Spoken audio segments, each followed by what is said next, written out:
आपला देश हा अखंड राहिला पाहिजे। देशाचे पंतप्रधान नरेंद्र मोदीजी यांच्या नेतृत्वामध्ये विकसित भारत 2047 जे स्वप्न त्यांनी आम्हा सर्व भारतीयांच्या समोर ठेवलं आहे, हे जर पूर्ण करायचं असेल तर जाती धर्म आणि या सगळ्या व्यवस्थेच्या बाहेर जाऊन ज्या पद्धतीने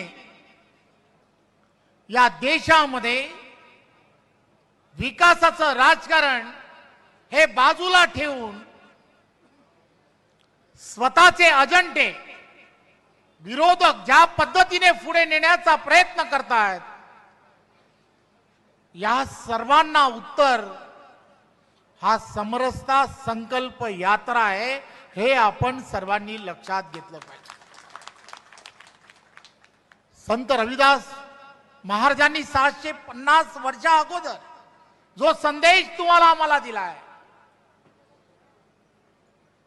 जाती धर्म या व्यवस्थेच्या बाहेर जाऊन तुम्हाला आम्हाला सर्वांना येणाऱ्या काळामध्ये देशाचे पंतप्रधान नरेंद्र मोदीजी यांच्या नेतृत्वात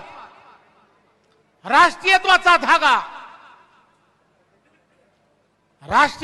धागा राष्ट्रभक्तीचा धागा हा धरून हे या देशातील असणारा तरुण असेल,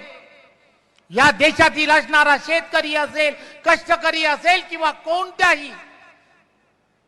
जाती धर्म संतातील प्रत्येक जण असेल, प्रत्येकाने मनामध्ये ही भावना ठेवली पाहिजे की होय, आम्हाला हा देश महासत्तेकडे घेऊन जायचा आहे। एक उदात्त विचाराने तुम्हाला आम्हाला सर्वांना या देशातील प्रत्येक नागरिकाला जर पुढे घेऊन जायचं असेल तर समरसता, डॉक्टर बाबासाहेब आंबेडकरांनी सांगितलेली समता समरसता ही समाजामध्ये तुम्हाला आम्हाला सर्वांना पुन्हा एकदा प्रस्थापित करणं हे अत्यंत गरजेचं आहे।